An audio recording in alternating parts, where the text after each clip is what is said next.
આજે વિધાનસભામાં 2006માં જે એક નવા બિલમાં એવો સુધારો સરકાર લાવવા માગે છે અને લોકોની તમામ સમાજોની અને વર્તમાન ટેકનોલોજીની અસરના કારણે ક્યાંક ને ક્યાંક સમાજમાં જેની ક્રેડિટ નથી, કોઈ ધંધો રોજગાર નથી કરતા, સમાજમાં એને દીકરી નથી આપતી, કોઈ આવા ક્રિમિનલ લોકો જે છે એ કોઈ પણ ભોગે દીકરીઓને પ્રેમ પ્રકરણમાં ફસાવીને ખોટી રીતે લવ મેરેજ કરતા હોય છે.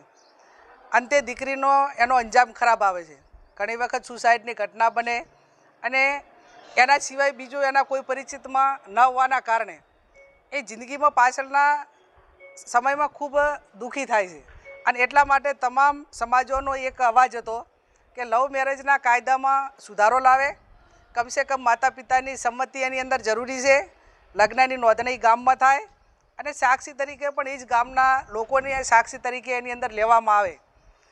ભૂતકાળમાં આપણે 5000 વર્ષ પાછળ જઈએ તો રામચંદ્ર ભગવાનનો સ્વયંવર સીતાજીનો રચાણો એ ટાઈમે પણ રામ ખુદ ભગવાન હતા, છતાં પણ એ જનકપુરી ગયા હતા.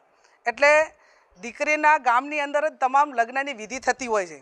તો ભલે લવ મેરેજ, આપણે લવ મેરેજના વિરોધી નથી, સંમતિવાળા લવ મેરેજ થાય તો એમાં કોઈ પણ ધર્મનો હોય, કોઈ પણ સમાજનો હોય અને સ્કૂલમાં ભણતા હોય કે વેલ સેટ હોય તો એની અંદર કોઈ મા બાપને વાંધો ના હોય કે સમાજને ના હોય.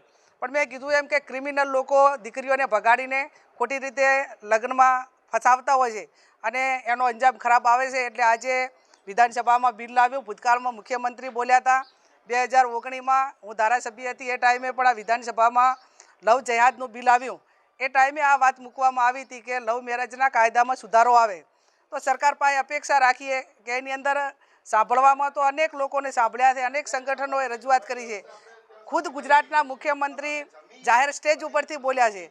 એટલે આ બાબતમાં વહેલામાં વહેલું બિલ લાવીને એનો અમલ થાય એ વર્તમાન સમયની માગ છે. એ પ્રમાણે સરકાર કરશે એવી આપણે સૌ અપેક્ષા રાખીએ. Thank you.